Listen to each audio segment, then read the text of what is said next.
In today's video, I'm going to show you some things you can do when things go wrong.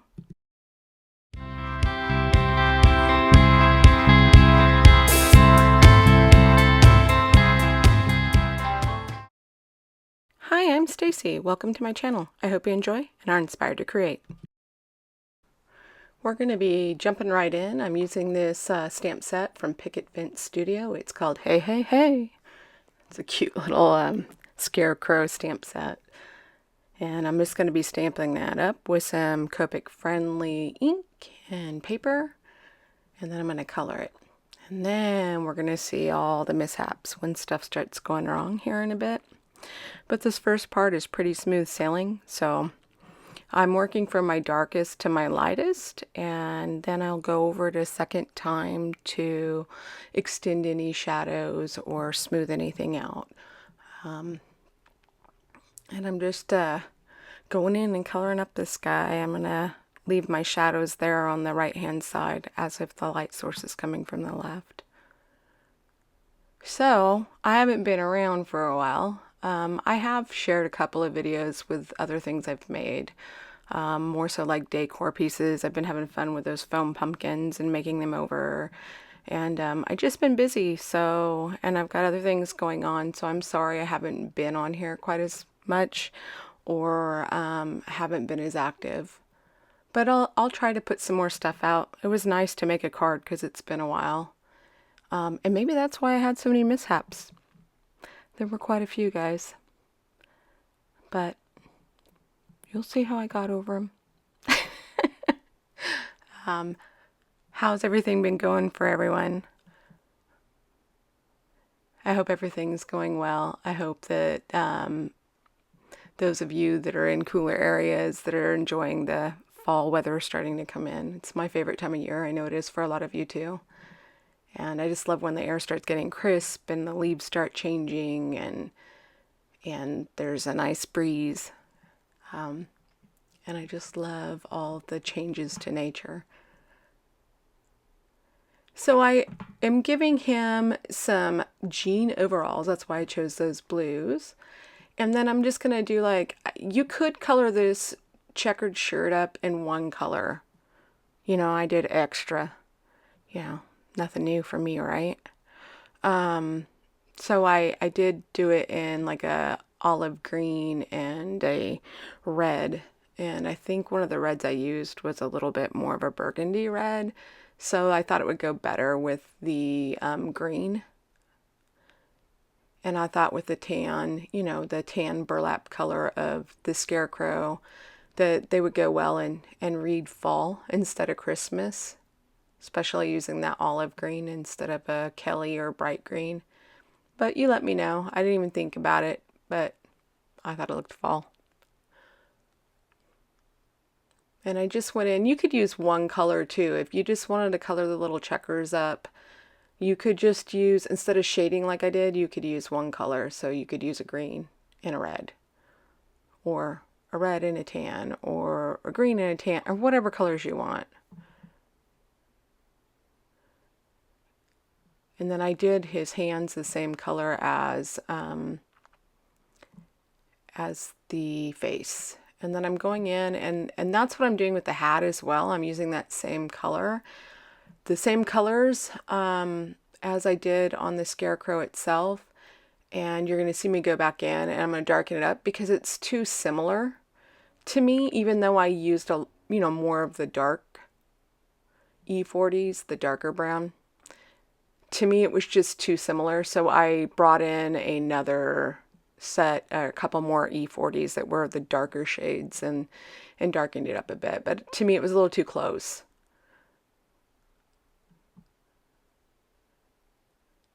And then it just, you could even use one gray, one black for the eyes and shoes. You could use whatever color, but it wasn't necessary to shade with two. And spoiler alert, none of this coloring is going to matter because you're going to see what happens. But I'll show you how I overcame it. See how I'm just darkening everything up, covering up the lighter shade of the E40s. I think it looks better. There's a little more contrast. And then we got to color the stick in his butt. Sorry. And then I colored the bird up like a crow. Just some warm grays.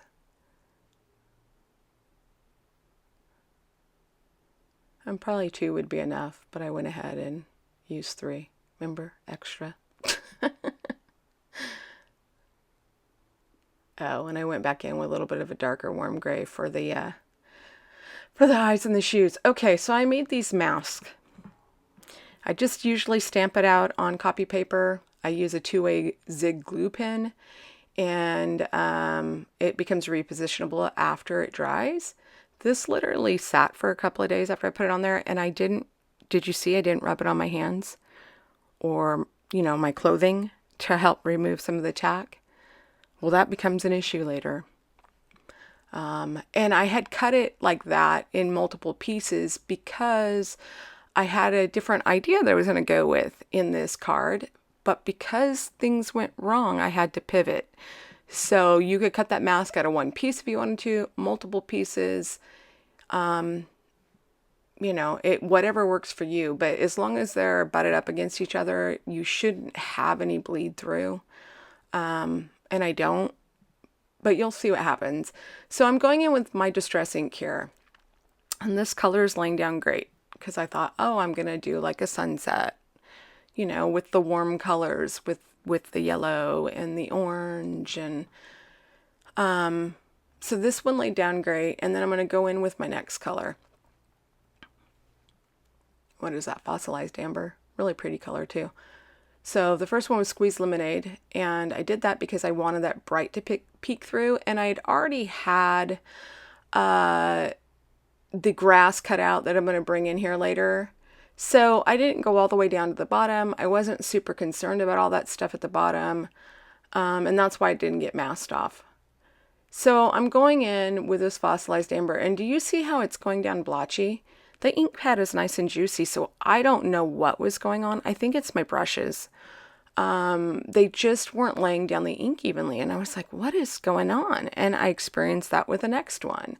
And I probably could have kept working on it. I could have kept blending it back and forth until it smoothed out, but I wanted a more softer feel. I didn't want it real heavy. But, because of this, I had to start over.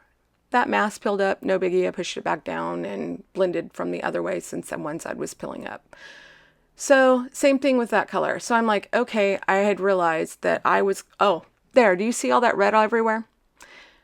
That was ink from the foam blenders. One of the tools I had in my ink stand, the re-inker had leaked onto it and I couldn't see it. So it was all over it. And that part wasn't in the video because I didn't even realize it till then. I think it's still on my hands.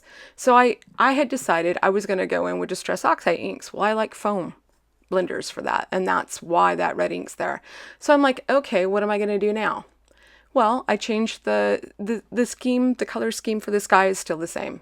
So the Distress Oxide is to cover up the blotchy ink blending. And then I brought in this Fired Brick to cover up the red fingerprints that I got all over the top of my card there. And on the bottom, it doesn't matter. I was planning on putting a grass border there anyway, so I wasn't too concerned. But up top, I was like, are you kidding me?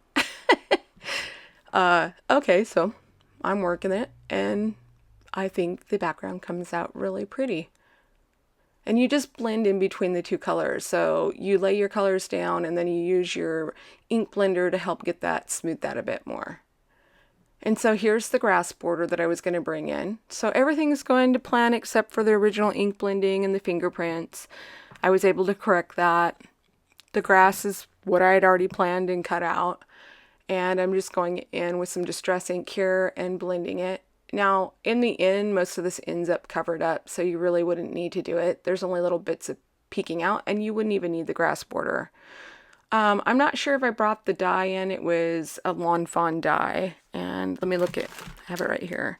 It's called Meadow Borders, but you could use any grass border. You could even just cut a piece of cardstock and put it down at the bottom as the ground or grass. And like I said, most is going to end up covered up, so it really doesn't matter, the ink blending here. But if you're going to leave more of it exposed, here's an idea for you.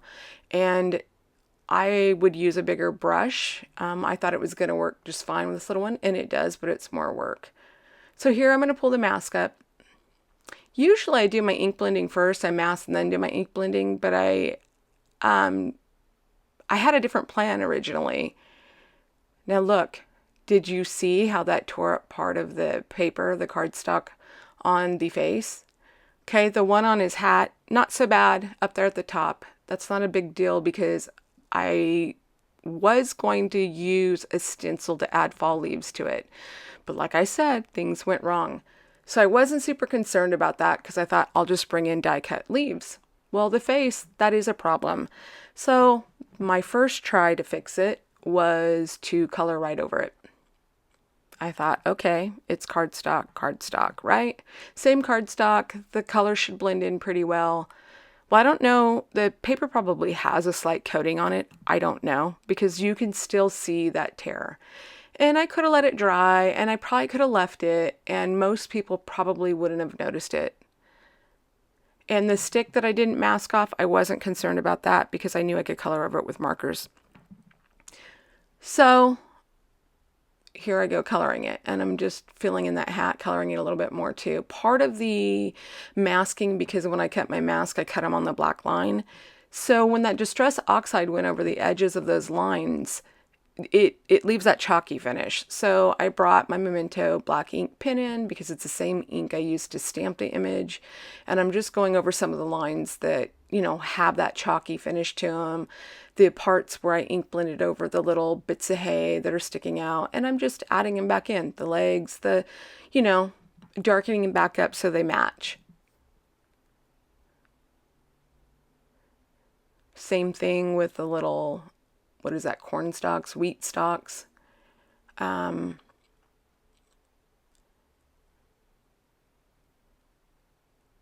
I'm looking at it and I'm not happy with how the coloring looks. So I'm holding that up, I'm looking, and I'm thinking, and I'm carrying on because I'm like, I really don't want to throw this away.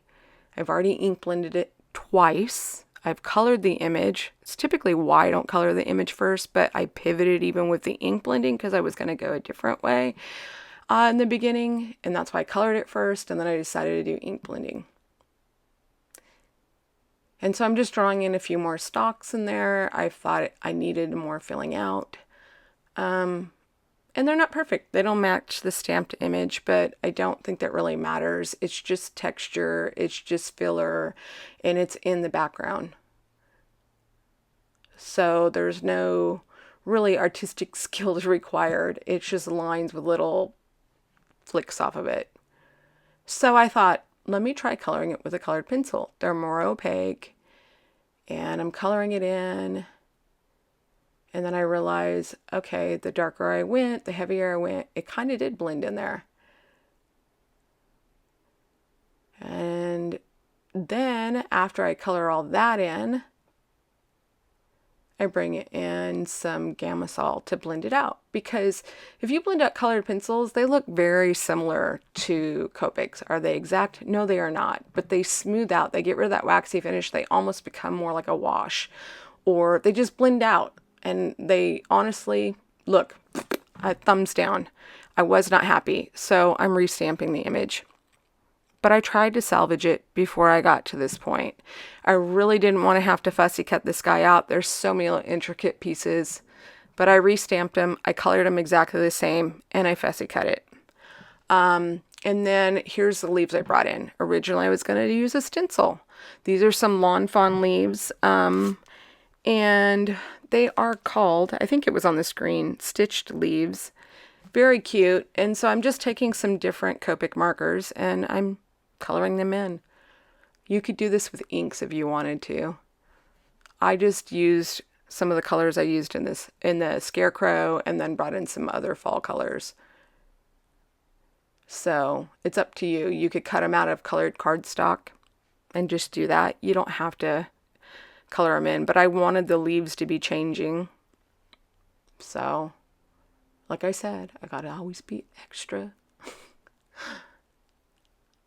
and then just work the colors and try to, because those aren't natural blending families, but if you color back and forth over them, it helps to blend them together.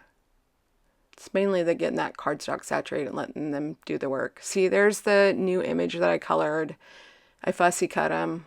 Now, the other one wasn't so bad with the colored pencils. I just think that the face was too dark, and I didn't like that. I really wanted the face and the character to pop through with the eyes and the mouth. And here I am gluing that, the grassy border on there, and then the I'm stuck. Could you help? I'm kind of stuck. Can't talk today. I thought that was cute considering all the mishaps I'd had. And I was like, why does this card keep going wrong? Like, am I not supposed to make this thing anymore? Like, really? Seriously? And I just think it was one of those days. And I think it's been a while since I've made a card.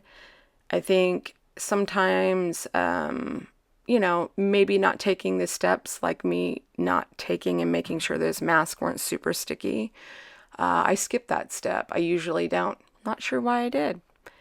I just think that it's been a while. Just an off day. I'm masking the sentiment there because I'm going to use some of this Distress Spritz in antique linen, which I love this gold from the antique linen gold. It's really pretty. It's soft. I wanted to mask the sentiment because I didn't want any big blobs of the ink to cover up the sentiment.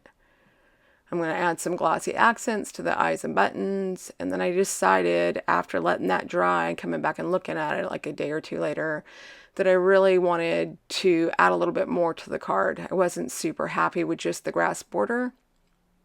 And so I used some CC Designs pumpkin dies that I've had in my stash for a while that I got from Crafty Bean years ago. Hi, Tina, if you're watching. And I'm coloring them in. And you could use ink. You could, just ink blend them. You could use colored cardstock, however you want. I just wanted something to pull some attention away from any flaws that may still be on this card.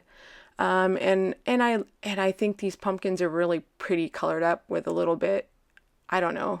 Would this be considered realism? I don't know, but just adding a little more detail to them. So that's why I chose to color them. And then I'm coloring the stalks with just 2 different browns. And it just has the one dye for the stems, and it only is one direction, but I flipped it over, and there is a wrong and right side to die cuts, but you can't tell with the stalks. So I wanted them going different directions. I think it gave a little bit more character. And then I decided how I wanted to lay them out and glued them down. I use acrylic blocks often to hold them in place to add a little more weight.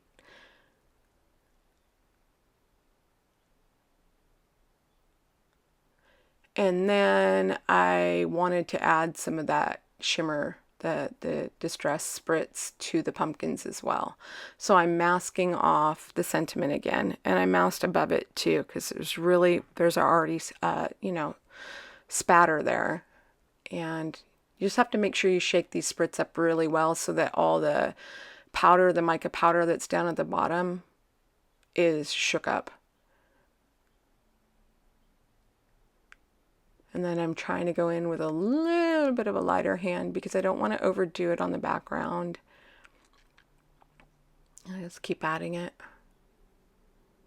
I think at one point I got quite a bit down on the pumpkins from it came off that, the nozzle that goes down into the Distress Spritz, see? But I didn't mind it. It's really pretty. It's a soft, pretty gold. And that spatter to help hide any little flaws. So here's the finished card. How do you think I did? If you hadn't watched this video, would you know I made all those mistakes or had all those mishaps? I don't think I would. And then I used some extra die cuts and did the inside of the card as well. Thanks for spending some time with me, guys. If you enjoyed, please like and subscribe, and I'll see you next time. Bye.